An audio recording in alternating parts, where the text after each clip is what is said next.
എൽജിമോസ് വ്ലോഗ്സിലേക്ക് ഏവർക്കും സ്വാഗതം. ആഫ്രിക്കൻ മല്ലി കൃഷിയെക്കുറിച്ചാണ് ഇന്നത്തെ വീഡിയോ. ഇതിൻ്റെ വിത്ത് പാകുന്നത് മുതൽ ഈ വീഡിയോയിൽ കാണാവുന്നതാണ്. ആഫ്രിക്കൻ മല്ലി, ശീമമല്ലി, മെക്സിക്കൻ മല്ലി, നീളൻ കൊത്തമല്ലി എന്നീ പേരുകളിലും അറിയപ്പെടുന്നു. മല്ലിയിലയ്ക്ക് പകരം ആഫ്രിക്കൻ മല്ലിയില ഉപയോഗിച്ചു വരുന്നു. ആഫ്രിക്കൻ മല്ലിയുടെ ഇല കറികളിൽ ചേർത്താൽ മണവും രുചിയും വർദ്ധിക്കുന്നതാണ്. ഇതിൽ കാൽസ്യം, അയൺ, റൈബോഫ്ലാവിൻ, കരോട്ടിൻ എന്നിവ ധാരാളമായി അടങ്ങിയിട്ടുണ്ട്. ഇതൊരു ഔഷധ സസ്യം കൂടിയാണ്. ഒരു ഗ്ലാസ് വെള്ളത്തിൽ ഇതിൻ്റെ 4 ഇലയിട്ട് തിളപ്പിച്ച് തണുക്കുമ്പോൾ കുടിച്ചാൽ യൂറിക് ആസിഡ് നിയന്ത്രിക്കുമെന്ന് പറയപ്പെടുന്നു.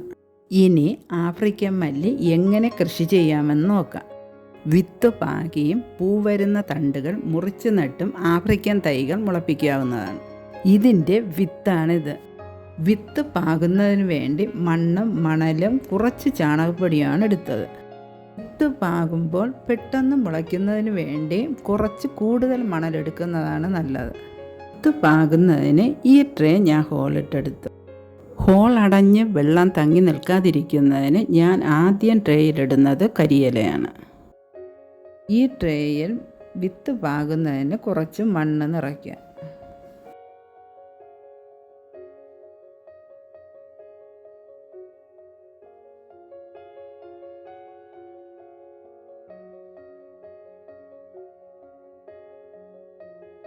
ആഫ്രിക്കൻ മല്ലിയുടെ വിത്താണിത്.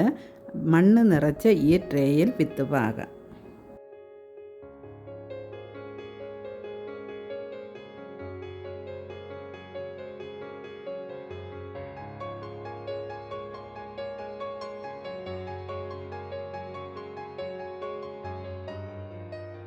വിത്ത് പാകിയതിന് ശേഷം മീതെ കുറച്ച് മണ്ണുകൂടി ഇട്ട് കൊടുക്കണം.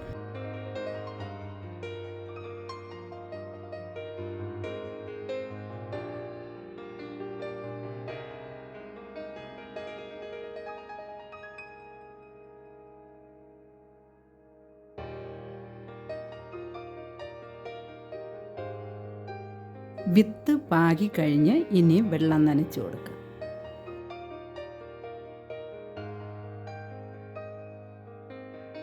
മുളച്ച തൈകൾ വലുതായി ഇനി ഇളക്കി നടാം.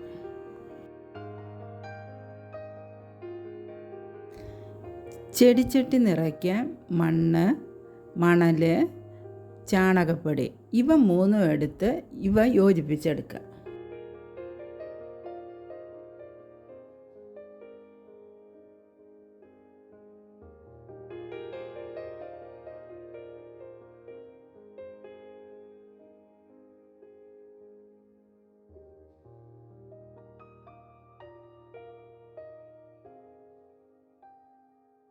ചെടിച്ചട്ടിയുടെ ഹോളടഞ്ഞ് വെള്ളം തങ്ങി നിൽക്കാതിരിക്കാൻ ചെടിച്ചട്ടിയിൽ ആദ്യം ചകിരിയിടണം.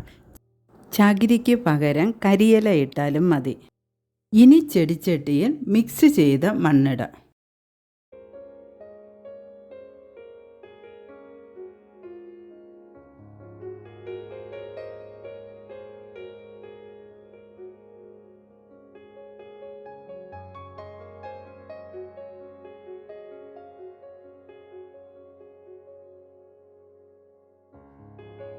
ചെടിച്ചട്ടിയുടെ പകുതി വരെ മണ്ണ് നിറച്ചതിന് ശേഷം ചെറിയൊരു കുഴിയെടുത്ത് ആഫ്രിക്കൻ മല്ലിയുടെ തൈ നടണം.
കുഴിയിൽ തൈ നട്ടതിന് ശേഷം കുറച്ചുകൂടി മണ്ണിട്ട് തൈ നല്ലവണ്ണം ഉറപ്പിച്ച് നിർത്തണം.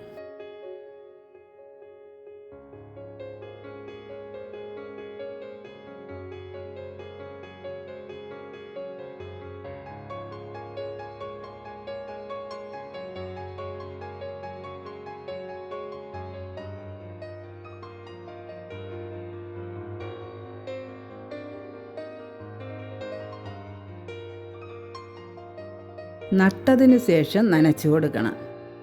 ഇതിൻ്റെ തൈകൾ വെയിലത്ത് നടുകയാണെങ്കിൽ കുറച്ചിലകളെ ലഭിക്കുക, വളരെ പെട്ടെന്ന് പൂക്കളും വരും.